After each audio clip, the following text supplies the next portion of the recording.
Hey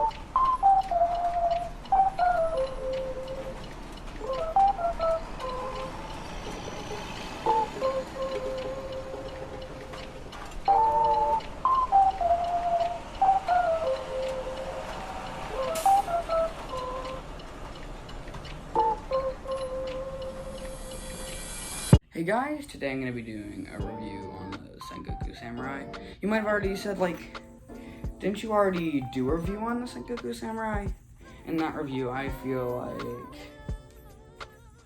that I didn't really give it enough justice on what it can do, and I'm going to be redoing that today, so yeah, here's a close-up. The first thing you notice about this yo-yo when you pick it up is its shape. It's very unique. It's very wide. Its shape is like more of an M shaped, and it says it in the description on there. It's a bimetal, as you can see. It has two different types of metals. It has 7068 aluminum, which is honestly the best type of aluminum you can get for yo-yoing that's been put out there so far. It also has these stainless steel rims, which they're pretty thin, but they definitely contribute to how the way the yo-yo plays. I got a nice brown and gold splash. It's more of like a brownish purple. It looks very nice. And yeah, it seems, it looks pretty different.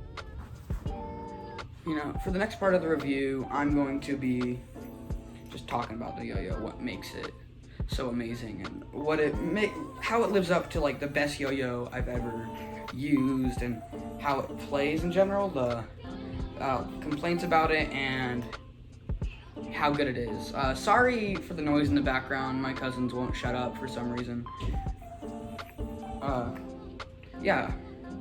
First thing, the shape. The shape and the way it's weighted, I think, wouldn't be good if it wasn't a bimetal. I think it would screw itself over. The fact is, that's probably why there's no monometal M shapes, and this is the only M shape out there.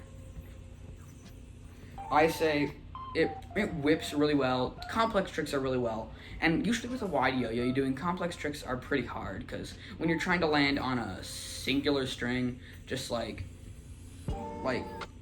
just say even chopsticks, when you're trying to land on a singular string, it's hard because the yo-yo gets in the way, the rims get in the way. But since it's a slanted shape, the slope of it really contributes to landing on that singular string that you need, while still being able to have that rim weight that you need. Before the price, let's talk about the price for a minute. Before, I was pretty hesitant on the price. It's $130. There was no reviews on it at the time. I'm pretty sure I was the first one to make a review on here. I'm not so sure about that, but this is just what I've seen on there. And it was really risky. I was designing a yo-yo, and this is what it turned out to look like when I was designing it. But for $130, you might think, well, that's really expensive. But the price, I feel like, is really justified. You're not only getting a really unique experience, you're getting an amazing competition yo-yo that plays like no other competition yo-yo, looks like no other competition yo-yo, and it really makes just everything a whole lot easier, a whole lot faster. The spin time is amazing. One complaint might just be on picky on the bearing. You buy it, just get a different bearing for it. The bearing with it kind of messes it up, kind of sloppy. Done, but I'm pretty picky on the bearing, so that just might be just me, what I'm saying about it. And probably the majority of the opinions, probably not going to be the bearing so bad. I would also like to say that this thing is very fun. When I'm playing with some competition yo-yos, other people's mine, bimetals in general, they lack this feeling of floatiness, and they are very dry. They are very, very, very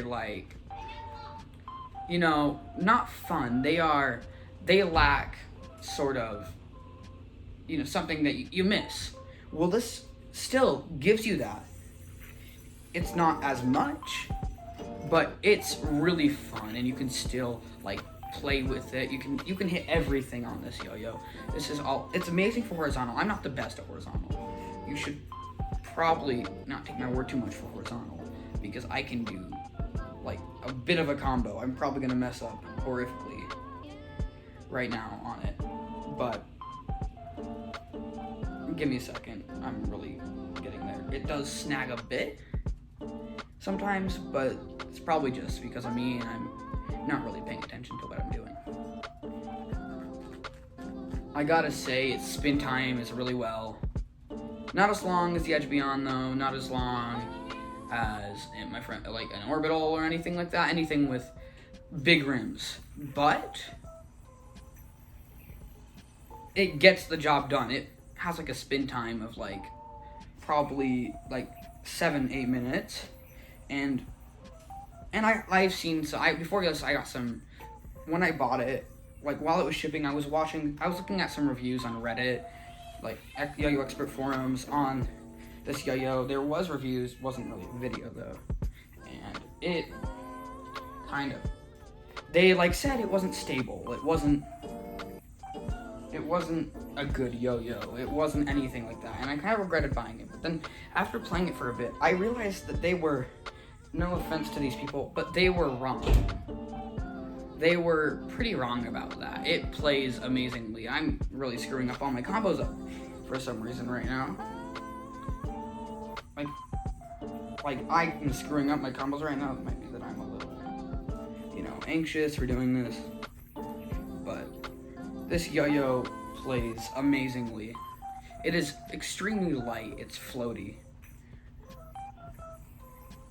It plays like better than any other competition yo-yo. And I would recommend this yo-yo to anyone who's getting into competition, people who are starting competition, or, recommend it to veterans. Just, like, for them, a unique experience. I wouldn't say it's a beginner yo-yo in any means. Yeah, thanks for watching, and bye. Last but not least, these are the specs.